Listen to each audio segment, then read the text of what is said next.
হচ্ছে আজকে কর্মশালা। তোমাদের কর্মশালা কি দেবে জানো? স্যার রূপক স্যারের বাবা শ্রী দেবব্রত এখন শুরু হচ্ছে। ওনার কাছে তুমি যেভাবে বলবেন সেভাবে কর্মশালা বিষয়টা যারা বলবে শুনবে।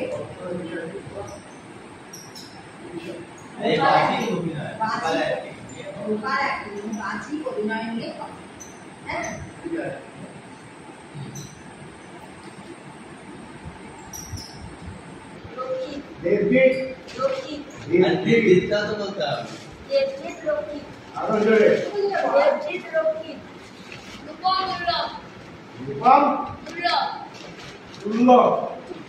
কোনো কথা পাশে থাকা লোককে বলা যায়,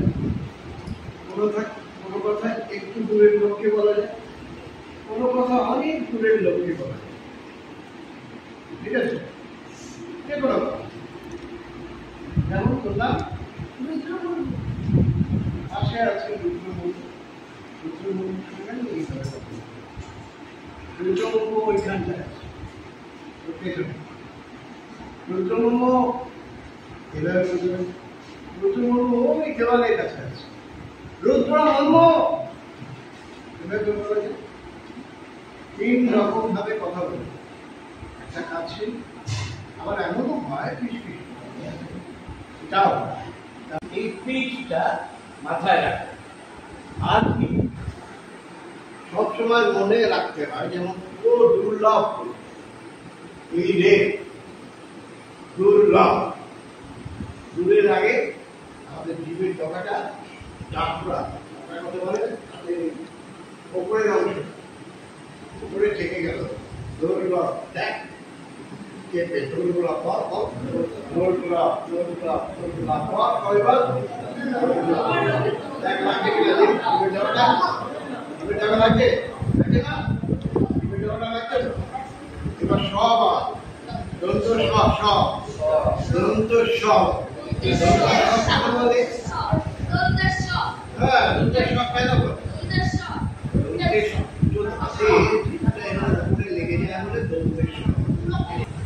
অচলায়তন মানেটা তোর মতো করে বল।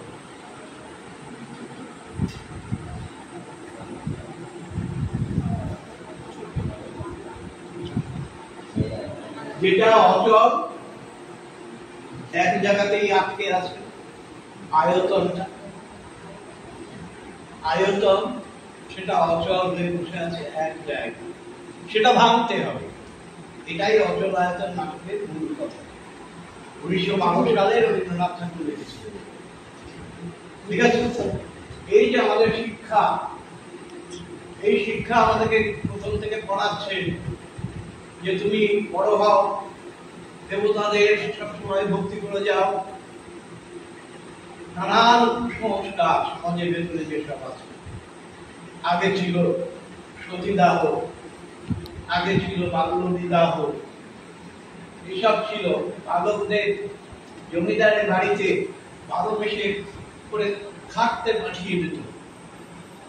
এইগুলো তুমি গরিব ও জমিদার, এই যে শিক্ষা, এই শিক্ষা ব্যবস্থাটাকে ভেঙে ফেলে বেরিয়ে আসে। যে আয়তনটা অচল হয়ে গেছিল, অচল হয়ে বসে আছে, সেই অচল আয়তনটাকে ভেঙে বেরিয়ে আসে। এটাই নাটকটার মূল উদ্দেশ্য। বোঝা গেল? কি বললাম? কি বল কে কে আমার কথাটা ঠিক বললাম যেটা বুঝলো? বল কুকুরটাকে দেখছি আমাকে না দেখি। অচল আয়তন হচ্ছে যে কোনো জিনিস চলাফেরা করে না তাকে চলাতে শেখাতে হবে। চলাফেরা করে না এটা বললাম, তাই কি কি বললাম? কোনো জায়গায় বই থাকা বা সেখান থেকে বের হওয়া। আরো সহজ করে বলি, যে কোনো একটা জায়গার মধ্যে বসে আছে, সেটা একটা আয়তন নিয়েছে।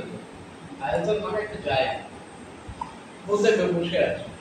যে জায়গাটায় বসে আছে সেটা অচল, কোনো কাজে লাগে। সরতে হবে, ভাঙতে হবে, বেরোতে হবে। এটা অচলায়তন নাটকের মূল বিষয়। ঠিক আছে? এবার বোঝা গেল? সেই নাটকে মানে জোরে বল না ভাই, এত আস্তে বল।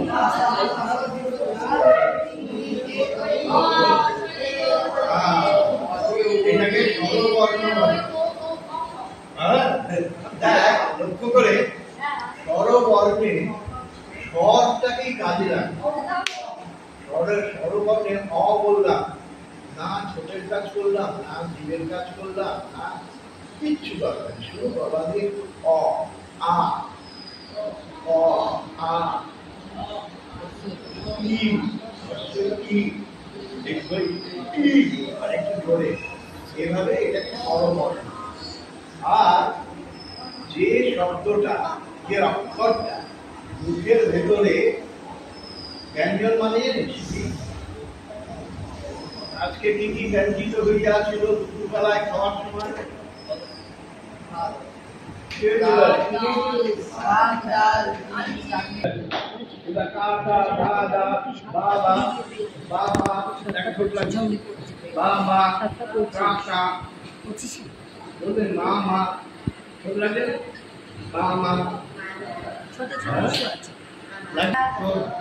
বলছি যে তোদের আজকের আমি বলছি আজকে অচলায়তনের বিষয় আমাদের স্যার দেবব্রত ক্লাস করালেন।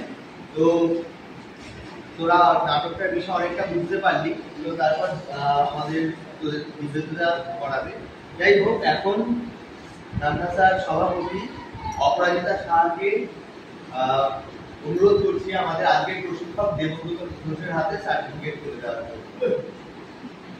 ঠিক আছে, মনোবল বোঝা যাচ্ছে? হ্যাঁ, এবার নাটকটা প্রাণ দিয়ে করো।